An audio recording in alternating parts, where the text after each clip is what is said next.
인터넷 애인이 글래머러스한 누나야? 분위기도 진짜 좋고 목소리도 엄청 매력적이야. 허리도 가늘고 다리도 길어. 하루 종일 나를 자기야라고 불러. 그리고 제기야라고도 하고. 애교도 잘 부리고 장난도 잘 쳐서 진짜 심장이 녹아내리는 것 같아. 설날 지나고 가족 모임에서 우연히 항구 도시 전체에서 얼음공주로 소문난 여자를 봤어.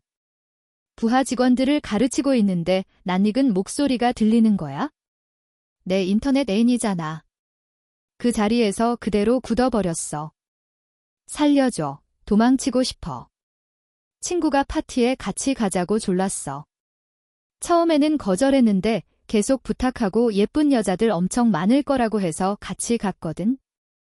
친구가 실망시키지 않았어. 예쁜 여자들 진짜 많더라. 내 인터넷 애인보다는 조금 부족했지만 꽤 예뻤어. 친구랑 나는 방 구석에 있는 소파에 앉아서 오늘 밤 수학을 세고 있었어. 그때 홀 한쪽 구석에서 시끄러운 소리가 들리는 거야. 봤더니 유효연이었었어. 친구가 놀라서 소리쳤어. 그래서 그 사람 얼굴을 자세히 봤는데 항구 도시에서 유명한 여사장이었어. 유효연. 유효연은 매력적이고 요염하고 예쁘기까지 해 재산도 어마어마하지. 항구 도시 모든 부잣집 아들들의 이상형이었는데 항상 차가운 표정을 하고 다녀서 다들 자기가 100만 달러라도 빚진 줄 알 정도였어.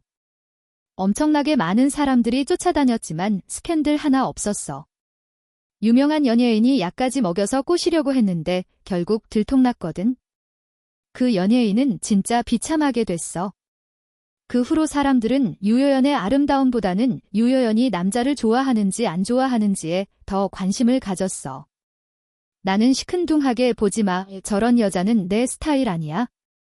내 여자친구보다 못해. 어젯밤에 애교 섞인 목소리로 오빠라고 문자 보냈거든. 진짜 귀여워 죽겠어. 오늘 약속 있다고 했는데 지금쯤 저녁 먹고 있겠지라고 말했어. 갑자기 흥미가 생겨서 핸드폰 꺼내서 문자 보냈어. 보고 싶어. 또다시 홀 쪽에서 시끄러운 소리가 들렸어. 친구가 또 놀라서 소리쳤어. 무슨 일이냐고 물어봤더니 유효연 부하 직원이 무슨 문제를 일으킨 것 같다고. 그래서 유효연이 가르치고 있다고 하더라고. 대충 고개만 끄덕였어. 지금은 여자친구 생각밖에 없어. 갑자기 핸드폰 화면이 켜지면서 문자가 왔어. 오빠, 지금 바빠. 이따가 안 될까? 바로 답장했어. 안 돼, 얘 지금 해야 돼. 알았어. 이 문자를 읽고 득의양양하게 웃었어.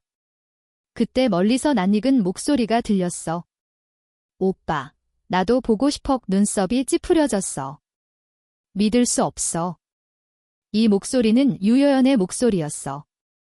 아무 표정 없이 핸드폰으로 뭔가를 하고 있었어. 주변 사람들은 다 무서워하고 있고 곧바로 내 핸드폰 화면이 켜졌어. 열어봤더니 여자친구가 3초짜리 음성 메시지를 보냈어. 그냥 우연일 거야. 그렇게 생각했지만 감히 확신할 수 없었어. 핸드폰 소리를 최대로 줄이고 귀에 바싹 대고 메시지를 재생했어. 오빠, 나도 보고 싶어. 머리를 망치로 3개 맞은 것 같았어. 그래도 우연일 거라고 믿고 싶었어. 답장을 하지 않고 유효연을 쳐다봤어. 유효연은 잠시 핸드폰을 보더니 가방에 넣고 차가운 표정으로 부하 직원을 계속 가르쳤어. 그런데 왜 이렇게 익숙한 목소리일까? 나는 다시 핸드폰을 켜서 문자를 썼어. 너야? 나 얼마나 보고 싶어. 보내고 나서 곧바로 유효연을 쳐다봤어. 역시나 핸드폰이 한 번 울렸어. 침묵. 핸드폰을 잠깐 조작하더니 껐어. 그리고 계속 말했어. 바로 그때 내 핸드폰 화면이 또 켜졌어. 너무 싫어. 당장 오빠 옆에 나타나고 싶어. 망했어. 내 인터넷 애인이 항구 도시 여사장 유효연인 것 같아. 유효연의 목소리가 아직도 홀 한쪽 구석에서 들리고 있어. 주변 사람들은 다 이상한 눈빛으로 쳐다보고 있고 용기 있는 몇몇 사람들은 속삭이기 시작했어. 내 친구 인풍도 그 중에 있었어. 인풍아, 들었어? 나는 황급히 핸드폰을 집어넣고 태어난 척했어. 뭘 들었는데? 유여연이 방금 한 말 있잖아. 남자친구 있는 것 같아. 애교까지 부리던데 나는 급하게 친구 입을 막았어. 조용히 좀 해. 다른 사람들 들으면 어쩌려고. 그제서야 친구는 자기가 너무 크게 말했다는 걸 깨닫고 목소리를 낮췄어. 인풍아, 유여연이 진짜 애교를 부리다니. 완전 반전이야. 나는 대충 고개만 끄덕였어. 하지만 속으로는 엄청 놀라고 있었어. 내 아내 유여연은 차가운 여자였어. 고고한 꽃처럼 나랑은 전혀 상관없는 사람인 줄 알았는데 내 인터넷 애인이었다니. 예전에 애교 부리면서 자기야라고 부르던 모습이랑 내가 무리한 부탁을 했던 것들이 떠올라서 머리가 멍해졌어. 나는 친구 옷을 잡아당기면서 조심스럽게 물어봤어. 유여연에 대해 잘 알아. 친구는 순진한 눈빛으로 나를 쳐다봤어. 나는 알고 싶은데 감히 알 수 있겠어? 그 연예인 사건 잊었어. 친구 말에 정신이 번쩍 들었어. 어떻게 잊을 수 있겠어? 그 연예인은 약 먹이는데 실패하고 인터넷에서 엄청나게 욕먹고 외국으로 쫓겨났잖아. 그런데 나는 유여연을 속였어. 그것도 약 먹인 것보다 훨씬 심각한 일이지. 예전에 인터넷에서 30대 상장 회사 사장인 척했거든. 그래서 매일 자기야라고 부르라고 시켰어. 게다가 온갖 애교를 부리라고 요구했지. 처음에는 부끄러워하더니 내가 훈련시키니까 점점 대담해지더라.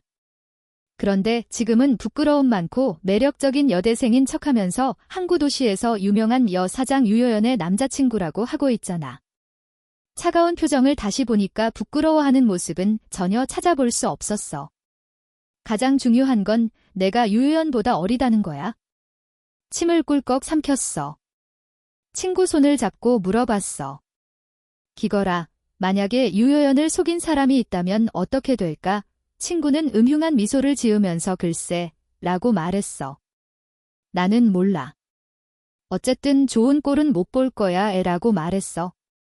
다시 쳐다보니 유여연은 사라지고 없었어. 이유 없이 불안한 기분이 들었어.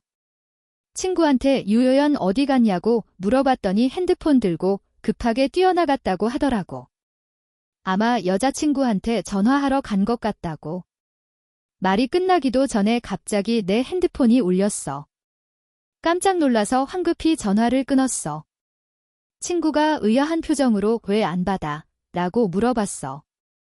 나는 아무렇지 않은 척 거짓말했어. 스팸 전화야. 그런데 끊자마자 또 울리는 거야. 무서워서 친구한테 먼저 가볼게 라고 말하고 황급히 뛰어나왔어. 진짜 힘들다. 안 도망치면 죽을 텐데. 집에 도착해서 겨우 핸드폰을 켰어. 부재중 전화도 엄청 많고 문자도 엄청 와 있었어. 자기야, 뭐 해? 자기야, 왜 연락 안 돼? 자기야, 화났어. 일부러 거절한 거 아니야? 다음에는 꼭 바로 할게. 자기야라는 문자들을 보니까 머리가 터질 것 같았어. 이 학생 같은 얼굴로 어떻게 30대 사장을 속일 수 있었을까? 왜 그런 이미지를 만들어서 나랑 전혀 상관없는 사람인 척했을까? 카메라를 켜서 내 얼굴을 다시 봤어. 역시 30대 사장이랑은 거리가 멀어. 유여연이 나보다 어린 남자한테 속았다는 걸 알면 나는 진짜 끔찍하게 죽을 거야. 안 돼. 나는 그 연예인처럼 될 수 없어. 어떻게 답장해야 할지 고민하고 있는데 갑자기 엄마한테 전화가 왔어. 인풍아, 오늘 저녁에 밥 먹으러 와. 할아버지 손님이 중요한 분이라 꼭 와야 돼. 나는 시큰둥하게 대답하고 전화를 끊었어. 다시 화면에 뜬 문자들을 쳐다봤어. 복잡한 마음을 뒤로 하고 아래층으로 내려갔어. 모르는 척하고 나중에 답장해야지. 유여연이 왜 우리 집에 있어? 할아버지 중요한 손님이 유여연 할아버지였어. 유 회장님이 나를 보더니 활짝 웃으면서 말했어. 인풍아, 유 회장님 기억나?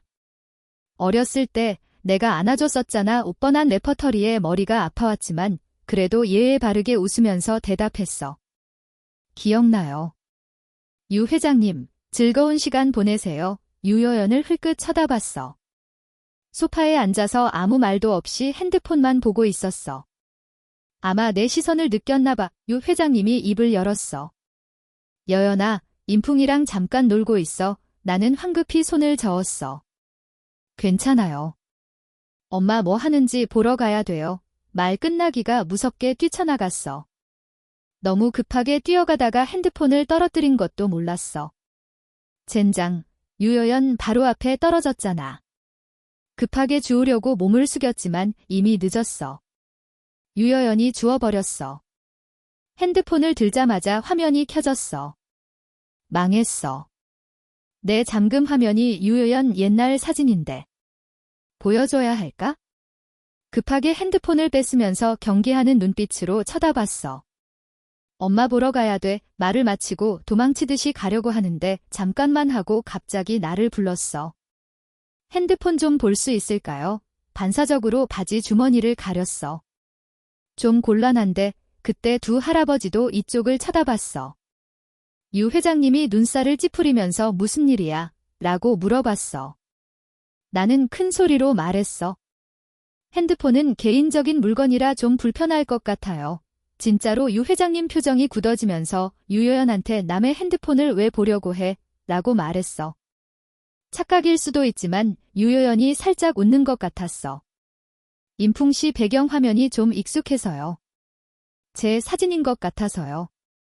초상권 문제도 있으니까요. 라고 말하면서 유 회장님은 쳐다봤어. 유 회장님은 바로 얼굴을 찌푸리면서 그래, 조심해야지. 인풍아, 빨리 보여드려 라고 말했어. 그 순간 내 핸드폰에 있는 앙탈 부리는 여자친구 모습이 보이는 것 같았어.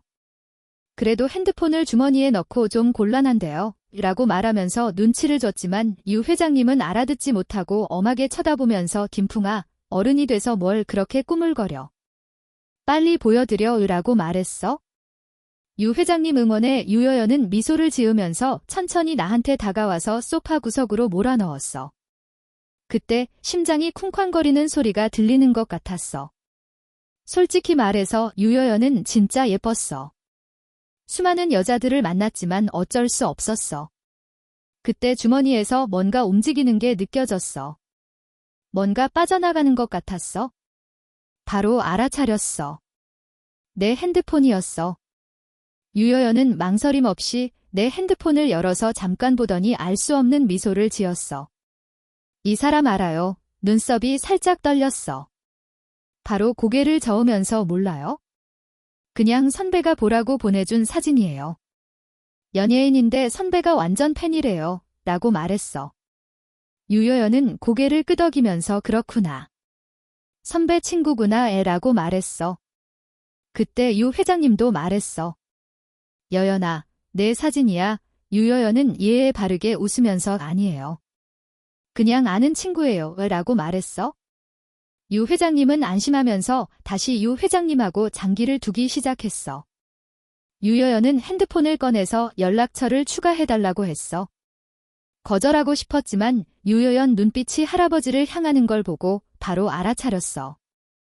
만약 내가 추가하지 않으면 직접 할아버지한테 내 연락처를 물어볼 수도 있다는 걸, 그리고 내 배경화면이 유여연 사진이라는 것도 알게 되겠지? 그때는 완전히 유여연 계획에 말려들게 될 거야. 다행히 나한테는 부계정이 있었어. 망설임 없이 부계정으로 유여연을 추가했어. 추가하고 나서야 겨우 보내줬어. 급하게 주방으로 도망쳐서 친구한테 오늘 밤에 나가 놀자고 문자를 보냈어. 물어보고 싶은 게 좀 있어서. 지금 내 심정은 너무 복잡해. 유여연이 항상 카톡으로 자기야라고 부르던 모습이랑 쇄골 사진을 보내주던 모습이 떠올라서 모든 걸 끝내고 싶어졌어. 홍콩 미녀인데? 내가 운이 좋은 건지 나쁜 건지 모르겠어. 드디어 인터넷에서 여자친구가 생겼는데 이렇게 큰 불상일 줄이야. 그때 내 카톡 본 계정으로 유여연한테 문자가 왔어. 자기야, 아까 할아버지 친구분 집에서 고등학교 후배를 만났는데 진짜 신기하다. 답장할 용기가 안 났어. 유여연이 또 문자를 보냈어. 배경화면이 내 쇄골 사진이던데. 자기가 보내줬대. 어떻게 내 사진을 다른 사람한테 보여줄 수 있어? 속으로 차갑게 식었어. 분명히 나한테 복수하겠지? 그렇게 생각하는 순간 또 문자가 왔어. 근데 그 후배가 자기가 나 쫓아다닌다고 했다는데. 내 눈에 내가 완전 여자 연예인으로 보이는 거야. 조금 안심했어. 하지만 뭐라고 답장해야 할지 모르겠어. 고민하고 있는데 내 부계정으로 문자가 왔어. 열어봤더니 역시나 유효연이었었어. 선배 연락돼요? 본 계정으로 메시지 엄청 보냈는데. 캡처해서 보내줄게. 연락 안 된다고. 유효연이 답장했어. 무슨 일 있는 거 아니겠죠? 솔직히 주소도 알려줬는데 한번 찾아가 볼까요? 이 문자를 보고 가만히 있을 수 없었어. 어떻게 잊을 수 있겠어? 예전에 집 주소를 알려줬었지. 만약 진짜 찾아오면 내 정체가 들통날 거야. 정체가 들통나면 어디로 쫓겨날까? 분명히 아프리카 아니면 인터넷 방송 영구 정지 당하겠지. 급하게 본 계정으로 바꿔서 답장했어. 죄송해요. 출장 중이라서 확인을 잘 못했어요. 유효연 문자가 바로 떴어. 자기야, 드디어 답장했네. 무슨 일 있는 줄 알고 집 찾아갈 뻔했잖아. 안심했어. 집에 없어요. 나중에 얘기해요. 답장하고 핸드폰을 껐어. 그날 밤에 친구 만났는데 친구는 술에 취해 있었어. 나는 옆에 앉아서 울적하게 술잔을 들고 한 번에 들이켰어. 친구가 놀라서 쳐다보면서 진풍아, 무슨 일 있어? 안 좋아 보이는데? 라고 물어봤어. 오늘 온 목적을 떠올렸지만 감히 진실을 말할 수 없어서 돌려서 말했어. 기거라, 만약 내가 엄청 아끼는 사람이 너를 속였다는 걸 알게 되면 어떻게 할 거야? 친구가 되물어봤어. 얼마나 속였는데? 돈을 속였어, 몸을 속였어, 아니면 감정을 속였어. 유효연이랑 나 사이에 있었던 일들을 생각해봤어. 자잘한 선물들을 많이 사줬었지. 다 거절했지만 계속 억지로 줬었어. 그럼 돈을 속인 건가? 매일 밤 자기야라고 부르던 것도 몸을 속인 걸까? 게다가 내 신분도 완전 가짜잖아. 그럼 감정을 속인 거 아닐까? 친구는 복잡한 표정으로 나를 쳐다보면서 이미 답을 알고 있다는 듯이 말했어. 나는 슬픈 표정으로 고개를 끄덕였어. 친구는 바로 고개를 저으면서 돈도 속이고 몸도 속이고 감정까지 속여?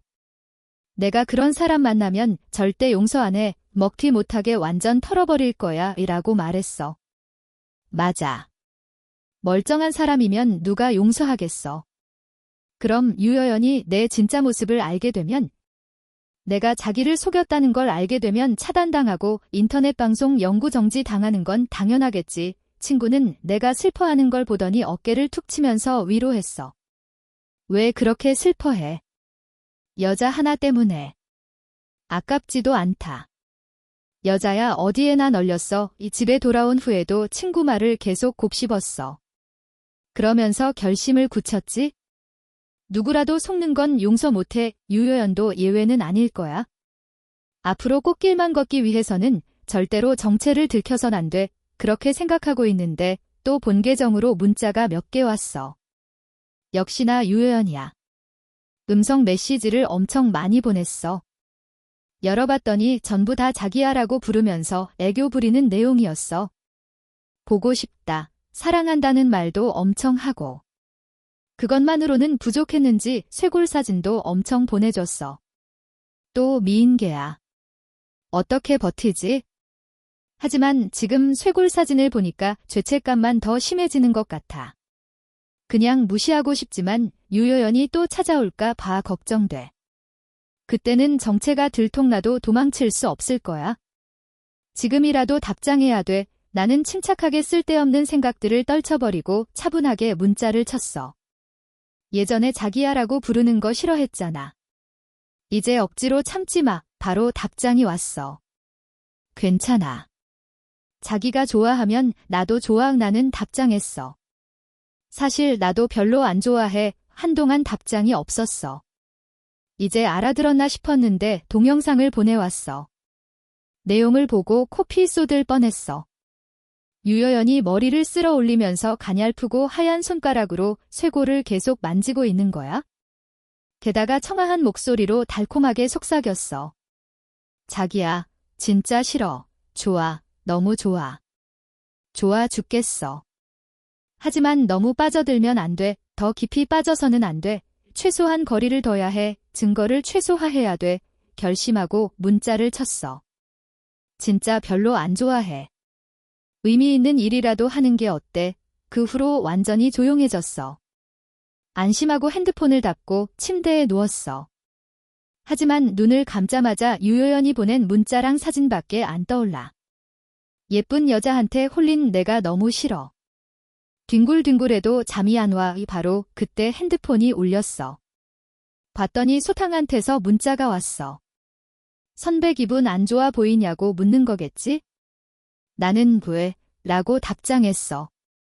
그랬더니 자기가 선배 여자친구인데 선배가 기분이 안 좋아 보인다고 무슨 일인지 물어봐 달래. 톡 계정으로 주고받은 메시지들을 캡처해서 보내줬어. 선배 기분 안 나빠. 그냥 바빠. 그랬더니 더 이상 묻지 않았어. 안심하고 있는데 또 본 계정으로 알림이 떴어. 사진을 보내왔어. 배경을 보니까 박인 게 확실해. 그렇게 답장이 없던 이유가 밖에 나와 있어서였구나. 당황스럽고 무서운 마음이 들었어. 설마 진짜 나를 찾아온 건가? 문자로 물음표를 보냈어. 기분이 안 좋아서 바람 쐬러 나왔어. 유여연 말을 듣고 울컥하는 기분이 들었어. 왜 이렇게 나약할까 자책하기 시작했어. 이러지 말아야 하는데? 이러면 안 되는데? 이성적으로는 더 이상 엮이면 안 된다는 걸 알면서도 마음이 약해질까 봐 두려웠어. 지금 내 앞에는 황무지가 손짓하고 있는 것 같아. 그래서 이를 악물고 문자를 쳤어. 너무 애 같아. 우리 안 맞아. 여기서 끝내자.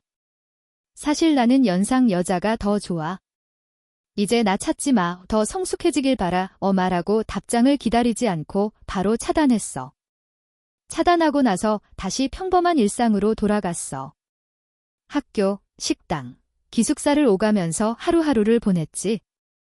가끔 낯익은 목소리가 들리면 유여연이 떠올랐어. 재미있는 걸 보면 무의식적으로 공유하고 싶어졌지만 그때마다 우리는 헤어졌다는 걸 깨달았어. 차단했으니까. 사실 그동안 부계정으로 메시지를 보내왔었어. 선배 연락 좀 도와달라고. 하지만 온갖 핑계를 대면서 거절했어. 다시는 같은 실수를 반복하고 싶지 않았거든. 이제 더 이상 연락할 일은 없을 거라고 생각했는데 뜻밖의 일이 일어났어. 할아버지 댁에서 할아버지랑 텔레비전을 보고 있는데 갑자기 전화가 왔어. 급하게 옷을 갈아입기 시작하셨어. 무슨 일이냐고 물어봤더니 제대로 설명도 안 해주고 옷 갈아입으라고 하셨어. 어리둥절했지만 시키는 대로 따라했어. 도착해서야 무슨 일인지 알게 됐어.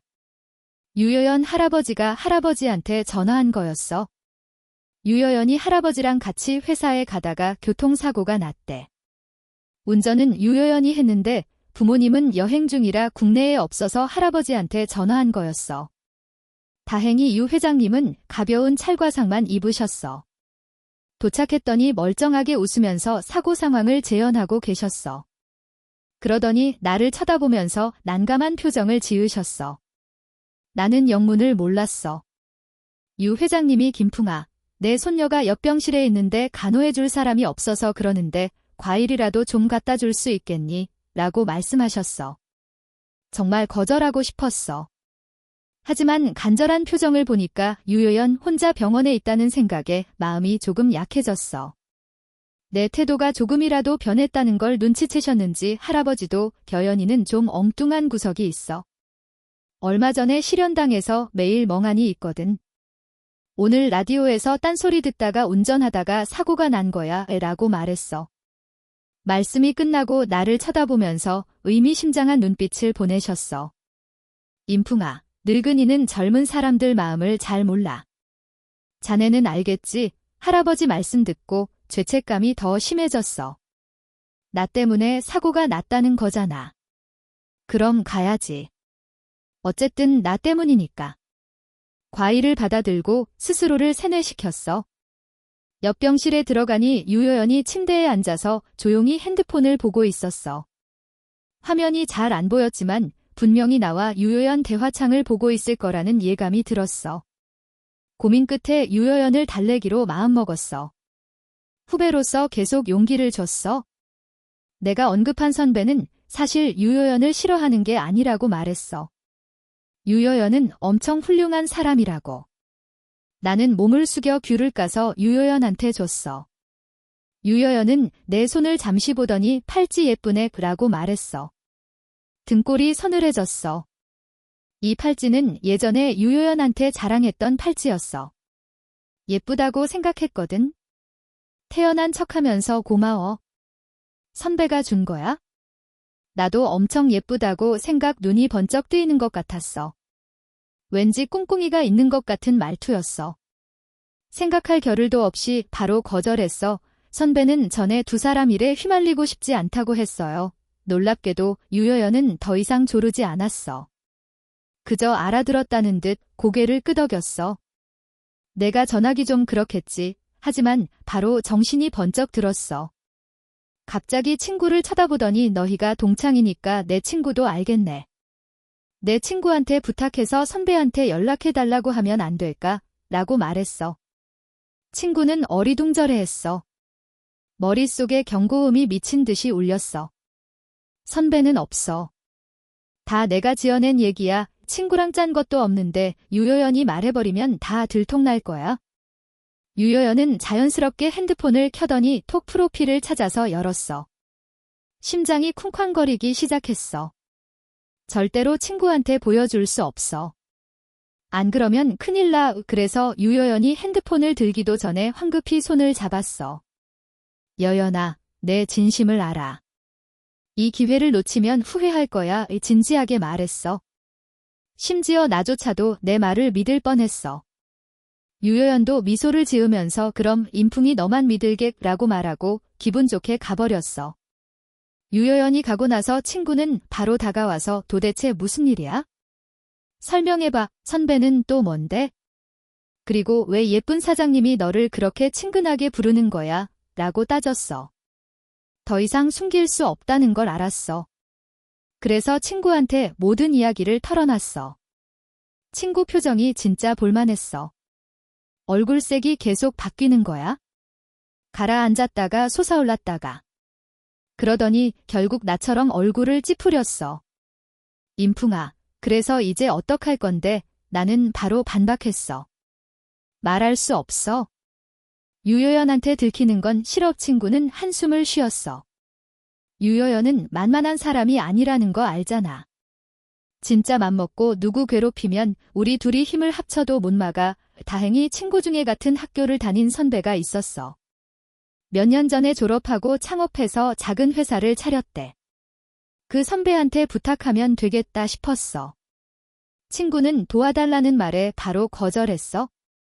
돈 버느라 바빠 죽겠는데 온라인 연애 같은 짓거리에 낄 시간 없다는 거야? 결국 며칠 동안 애원한 끝에 졸업하면 자기 회사에서 인턴으로 일하겠다는 조건으로 겨우 허락을 받아냈어. 약속 당일, 나랑 친구, 그리고 그 선배는 미리 예약해둔 식당으로 갔어. 우리를 보자마자 활짝 웃던 유효연 표정이 굳어졌어. 나는 친구랑 서로 눈치를 줬어. 둘 다 당황한 기색이 역력했지? 왔어. 어떻게 외부인이 낄 수 있지? 우리는 바로 일어나서 자리를 비켜줬어. 둘만의 시간을 가질 수 있도록. 나는 친구랑 맞은편 카페에 가서 레스토랑 안을 볼 수 있는 자리에 앉았어. 아침을 안 먹어서 배가 조금 고팠는데 그 광경을 보니까 속이 쓰려서 배고픔도 있게 되더라. 둘이 엄청 잘 어울리는 것 같았어. 유효연은 우리가 자리를 비켜줬을 때부터 계속 웃고 있었어. 선배도 처음에는 딱딱하게 대하더니 점점 진심으로 대하기 시작했어. 웃음도 점점 따뜻해지고. 나는 점점 불편해졌어. 더 이상 지켜볼 기분도 아니었어. 고개를 숙이고 손에 든 커피만 휘저었어. 갑자기 친구가 내 옆으로 다가와서 속삭였어. 인풍아, 후회 안 해. 나는 깜짝 놀랐어. 후회하냐고. 둘이 즐겁게 이야기하는 모습을 보니까 마음이 조금 쓰라린 건 사실이야. 하지만 이 모든 일들은 다른 사람이 아니라 바로 내가 자초한 거잖아. 후회되는 건 왜 그때 온라인에서 만나는 짓을 시작했을까 하는 거야? 왜 있지도 않은 이미지를 만들어냈을까? 왜 유효연한테 그렇게 무리한 요구들을 했을까? 하지만 후회할 자격도 없어. 안 그러면 상상도 하기 싫은 상황에 직면해야 할 테니까. 게다가 유효연은 선배가 마음에 든 것 같아 보였어.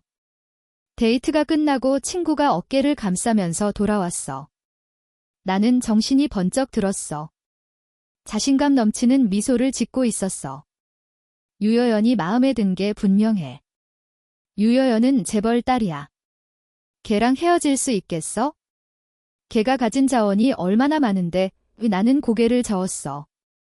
나한테 유효연은 홍콩 재벌 딸이 아니야. 핸드폰 속에서 애교 부리고 자기야라고 불러주던 귀여운 고양이 같은 여자였어. 친구는 어깨를 툭 쳤어. 그럼 헤어지지 마. 내가 도와줄게. 내가 알아서 할게. 나랑 친구는 서로를 쳐다봤어. 그러더니 바로 웃으면서 그런 자원을 내가 어떻게 포기해무라고 말했어. 내가 진짜 헤어지고 싶으면 나한테 맡겨달라는 거야? 그 말을 듣고 그제서야 모든 상황이 정리된 것 같았어. 나는 이제 더 이상 신경 쓸 필요가 없어. 그래, 너한테 맡길게의. 친구는 복잡한 표정으로 나를 쳐다봤어. 그러더니 갑자기 굳어버렸어. 유효연, 아직 안 갔어. 나는 온몸이 굳은 채 뒤돌아볼 엄두도 내지 못했어. 내 뒤에서 유효연 목소리가 들려왔어. 나를 누구한테 넘긴다고? 자기야, 나는 그 자리에서 꼼짝도 할 수 없었어. 손에 든 커피는 갑자기 선인장으로 변해버렸고 카페 조명은 뜨거운 햇살로 바뀌었고 사방에서 모래 냄새가 나는 것 같았어. 친구랑 선배는 황급히 도망쳤어. 나랑 유효연만 남겨두고. 나는 여전히 뒤돌아볼 용기가 나지 않았어. 유효연은 희미하게 웃으면서 가자. 다른 데 가서 이야기하자 라고 말했어. 진짜 도망치고 싶었어. 하지만 감히 그럴 수 없었어. 그저 고개를 숙이고 얌전히 유효연 뒤를 따라갔어. 유효연은 나를 다른 식당으로 데려갔어. 룸을 예약했지? 나는 주위를 둘러보면서 고개를 들 엄두도 못 냈어. 유효연은 익숙하게 내가 좋아하는 메뉴들을 주문했어. 그러더니 더 필요한 거 있냐고 물어봤어. 나는 고개를 저었어. 배 안 고파. 바로 꼬르륵 소리가 났어. 진짜 창피했어. 부끄러움에 온몸이 굳어버리는 것 같았어. 왜 하필 지금 배가 고픈 거야? 유효연은 또 웃었어. 착각인지는 모르겠지만 웃음소리에 애정이 담겨 있는 것 같았어. 목 안 아파? 유효연이 물어봤어. 몸이 살짝 굳었어. 유효연은 계속 말했어. 언제까지 그러고 있을 거야? 내가 그렇게 무서워. 나는 이미 각오를 하고 있었어. 사막을 마주할 준비를. 하지만 여기서 무너질 수는 없어. 감히 입을 열지 못했어? 왜 그래? 내가 잡아먹기라도 할까봐. 유효연한테 잡아먹히는 게 무서운 게 아니야. 복수할까 봐 무서운 거지? 갑자기 분위기가 싸늘해졌어. 다행히 그때 직원이 들어왔어. 주문한 음식들이 나왔지? 일단 먹어. 다 먹고 이야기하자 속으로 생각했어? 이제 곧 사형 선고를 받겠구나. 우리는 이상한 침묵 속에서 밥을 먹었어. 직원이 테이블을 정리하고 나서 심장이 입 밖으로 튀어나올 것 같았어. 유효연은 가느다란 손가락으로 테이블을 톡톡 두드리기 시작했어. 두드리는 소리가 심장을 찌르는 것 같았지? 그러더니 갑자기 입을 열었어. 나한테 해명할 생각 없어. 나는 바로 일어섰어. 90도로 인사하면서 진심으로 사과했어. 죄송합니다. 속일.